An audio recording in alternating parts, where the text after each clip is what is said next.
جنت کی تعمیر اور اس کی مٹی۔ الحدیث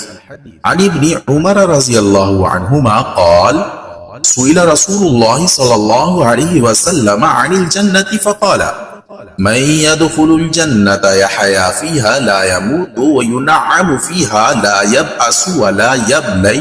ثيابه ولا ينفع شبابه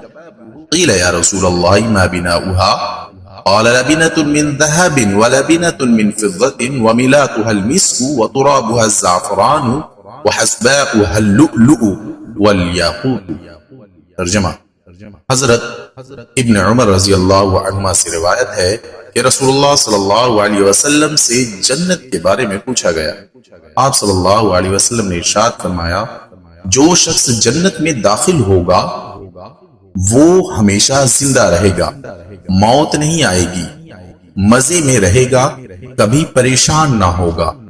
اس کے کپڑے پرانے نہیں ہوں گے اور نہ جوانی ختم ہوگی۔ پوچھا گیا، اے اللہ کے رسول، جنت کس چیز سے بنی ہے؟ ارشاد فرمایا، اس کی ایک اینٹ سونے کی اور ایک اینٹ چاندی کی ہے، اور اس کا گارا مشک کا ہے، اور اس کی مٹی زعفران کی ہے، اور اس کی کنکڑیاں موتی اور یاقوت کے ہیں۔ الحدیث وعن سہل بن سعد رضی اللہ تعالی عنہ قال قال رسول اللہ صلی اللہ علیہ وسلم ان فی الجنت مراغا من مسک مثل مراغ دوابکم فی الدنیا۔ ترجمہ، حضرت سہل بن سعد رضی اللہ عنہ سے روایت ہے کہ جیسے تمہارے جانوروں کے لیے دنیا میں بھاگنے دوڑنے کی جگہ ہوتی ہے، اسی طرح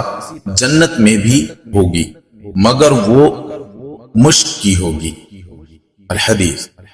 عن ابی ذر رضی اللہ تعالی عنہ قال قال رسول اللہ صلی اللہ علیہ وسلم ادخلت الجنة فإذا فيها جنابذ اللؤلؤ وإذا ترابها المسك۔ ترجمہ، حضرت ابو ذر رضی اللہ تعالی عنہ رسول اکرم صلی اللہ علیہ وسلم کا ارشاد نقل فرماتے ہیں کہ میں جنت میں داخل کیا گیا تو میں نے اس میں چمکدار موتی کے گنبد دیکھے، اور میں نے دیکھا کہ اس کی مٹی مشک کی ہے،